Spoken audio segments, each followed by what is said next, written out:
Gusto de saludarlos. Espero que estén muy bien. Siguiendo con nuestro programa de formación para este año, en el que estamos recorriendo la historia de la salvación para descubrir a través de ella cómo se comunica Dios con nosotros, me corresponde hablarles de la etapa en que el pueblo de Israel debió salir de la tierra prometida al exilio en Babilonia.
El muy conocido Coro de los Esclavos Judíos de la ópera Nabucco de Verdi representa las lamentaciones del pueblo judío durante su exilio en Babilonia y está basado en el Salmo 137, en que los judíos lloran por estar alejados de Jerusalén y manifiestan su intención de mantener viva la memoria de su tierra.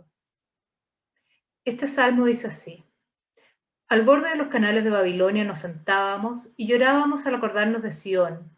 En los sauces que por allí se encuentran habíamos colgado nuestras arpas. Allí los que nos habían deportado nos pedían palabras de una canción y nuestros raptores un canto de alegría. Cántenos un canto de Sión. ¿Cómo íbamos a cantar un canto del Señor en un suelo extranjero? Si me olvido de ti, Jerusalén, que mi derecha se olvide de mí. Que mi lengua se pegue al paladar si de ti no me acuerdo, si no considero Jerusalén como mi máxima alegría. No te olvides, Señor, de los hijos de Edom que, en el día en que cayó de Jerusalén, decían: arrásenla, arrásenla hasta los mismos cimientos. Hija de Babilonia, que serás destruida. Dichoso el que te hiciere los males que a nosotros nos hiciste. Dichoso aquel que agarra a tus pequeños y los estrelle contra las rocas. Siempre es importante ubicarnos en el mapa.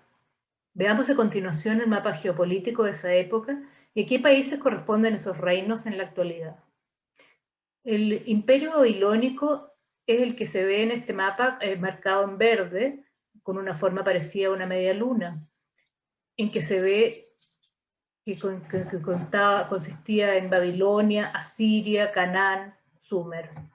La parte amarilla es la parte de lo que se llaman los medos, los persas, Armenia, los hititas. Abajo, en lo rosado, el desierto arábigo, y la parte naranja, Egipto.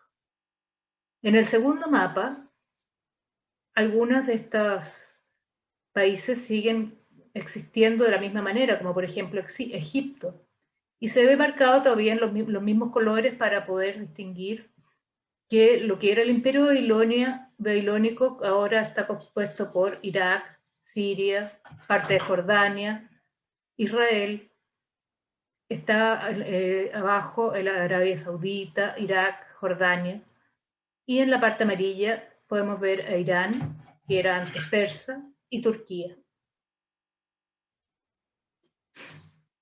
Hagamos un poco de historia.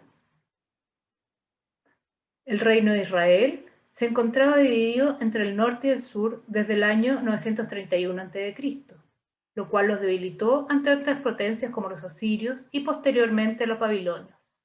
En el año 721 a.C., el reino del norte es aniquilado por los asirios y el reino del sur o de Judá, en el que se encontraba Jerusalén, se defiende de los embates externos y puede mantener su independencia gracias a la guerra que libraron los asirios y los babilonios.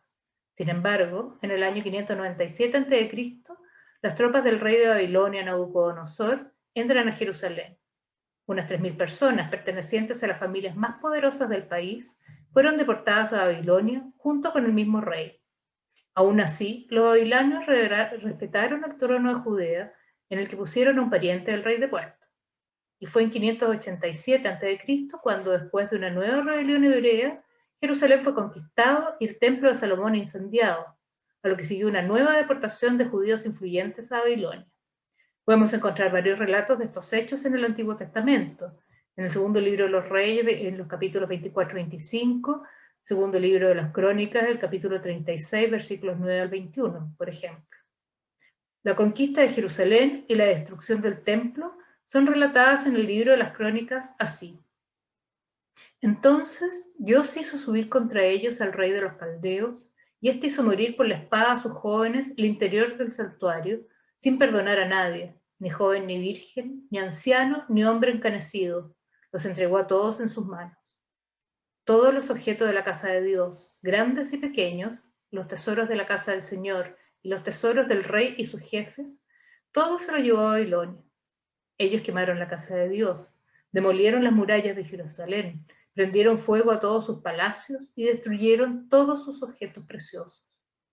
Nabucodonosor deportó a Babilonia a los que habían escapado de la espada, y estos se convirtieron en esclavos del rey y de sus hijos hasta el advenimiento del reino persa.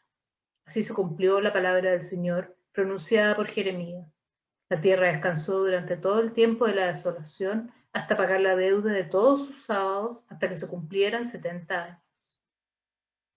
En la primera deportación fueron llevados al exilio todos los jefes y toda la gente rica, 10.000 deportados, además de todos los herreros y cerrajeros, y solo quedó la gente más pobre del país, como lo relata el segundo libro de los Reyes. En el año 587 se deportó a toda la población que había quedado en la ciudad, a los desertores que se habían pasado al rey de Babilonia y el resto a los artesanos, pero dejó una parte de gente pobre del país, también en el libro de los Reyes. En el año 582 a.C. hubo una tercera deportación. En resumen, fueron llevados a Babilonia todos aquellos que podían ser útiles al reino. Muchos profetas, entre ellos Miqueas, Habacuc, Isaías, especialmente Jeremías, habían anunciado que Yahvé castigaría al pueblo de Israel por haberse apartado de la alianza. Estos profetas fueron maltratados por el pueblo y todos se burlaban de ellos, y como lo explica el libro de las Crónicas, la ira del Señor contra su pueblo subió a tal punto que ya no hubo más remedio. Ya en el destierro, los judíos sentían el peso de la culpa, ya que por haber sido infieles a la alianza y por no haber escuchado las advertencias del Señor a través de sus profetas, lo habían perdido todo, su tierra, su independencia, su templo. Experimentaron una gran crisis de fe y sentían que su Dios los había abandonado, que los dioses de los babilonios eran mucho más poderosos que Yahvé. Muchos de ellos, como veíamos antes, añoraban su tierra, pero otros se iban adaptando a su nueva vida e incluso empezaban a adorar a los dioses locales. Los sacerdotes asumen un rol fundamental en este tiempo del destierro. Luego de un periodo de reflexión y de revisión de la historia del pueblo elegido, para entender cómo habían llegado hasta ese momento, asumen un rol fundamental para mantener viva la fe del pueblo y dar los pasos que les permitan comprometerse en una nueva alianza con Yahvé. Surgen así nuevas prácticas religiosas que constituyen las bases de su identidad nacional y de la actual religión judía, como son el descanso del sábado, la sinagoga y una valoración de la circuncisión como señal del compromiso con Dios de sus padres y el reconocimiento de su origen y de su fe. Los sacerdotes y los profetas reforzaron el concepto de un único Dios, dejando atrás las tendencias politeístas del pueblo. De este modo, a su vuelta en Jerusalén a partir del año 521 a.C., los exiliados establecieron un nuevo modelo religioso y político que ha marcado todo el devenir del pueblo judío hasta nuestros días. Como producto de esta revisión de la historia de la salvación, se escriben varios libros del Pentateuco, especialmente el Génesis, los capítulos 1 al 11, que incluyen la creación, el pecado original, la Torre de Babel, el diluvio universal. Escribe también parte del Levítico y el Deuteronomio, además de muchos de los salmos.